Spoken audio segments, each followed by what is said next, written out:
रस्त्याची मंजुरी झाली, रस्त्याचं काम सुरू झालं, नेमका किती गावाला याचा फायदा होणार आहे आणि किती रुपयाचा निधी आहे? जवळपास बामणी फाट्याहून ते नेवरवाडीपर्यंत जिथं जिथं रस्त्याचे मध्ये पॅचेस खराब आहेत ते पूर्ण त्या ठिकाणी रस्ता सलग व्यवस्थित झाला पाहिजे म्हणून मधले जे पॅच आहेत ते पॅच पूर्ण त्या ठिकाणी घेतले आणि जवळपास 9 कोटीच्या वर त्या ठिकाणी त्या कामाला मंजुरी मिळवून दिली.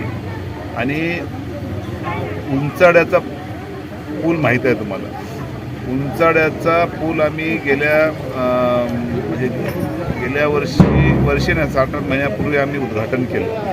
त्याचे पिलरचं पूर्ण काम झालं आणि या पावसाळ्याच्या आधी आमच्या उंचाडा, तालंग, नेवरी, नेवरवाडीची मंडळी त्यांना किती जरी पाणी पडलं तर त्या ठिकाणी थांबण्याची गरज भासणार नाही, कारण आता येणाऱ्या पावसाळ्याच्या आधी तो पूल तयार होऊन त्या पुलावरून त्या ठिकाणी वाहतूक चालू.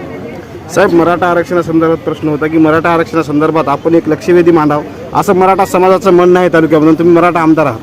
मराठा समाजाच्या बाबतीमध्ये, आरक्षणाच्या बाबतीमध्ये जे गेल्या 8 महिन्यापासून संघर्ष योद्धा जरांगे पाटील यांनी जो त्या ठिकाणी आरक्षणासंदर्भात लढा त्यांचा चालू आहे, येणाऱ्या 15 तारखेला विशेष अधिवेशन घेऊन त्या ठिकाणी आरक्षणाचं विधेयक पास करण्याचं त्या ठिकाणी विधेयक मांडलं जाणार आहे. त्या बाबतीमध्ये आम्ही सभागृहामध्ये त्या बाबतीमध्ये आरक्षणाच्या संदर्भामध्ये निश्चित विधेयक मंजूर झालं पाहिजे यासाठी आम्ही त्या ठिकाणी प्रयत्न. राष्ट्रीय महामार्ग उदाहरणार्थ आमचे शिवदऱ्याचे काळे बंधू आहेत, त्यांच्या बाबतीमध्ये जी जमीन रोडसाठी ॲक्वायर झाली, ॲक्वायर झाल्यानंतर माझ्या मते त्या ठिकाणी जास्तीची जमीन जास्ती जमीन म्हणण्याविषयी त्यांची जमीन जास्त ॲक्वायर झाली, तेवढं त्यांना मोबदला मिळाला नाही. त्या संदर्भामध्ये त्यांनी मागही मला निवेदन दिलं होतं. आम्ही मागच्या अधिवेशनात मी हे प्रश्न टाकला होता, पण तो योगायोगाने लागला नाही.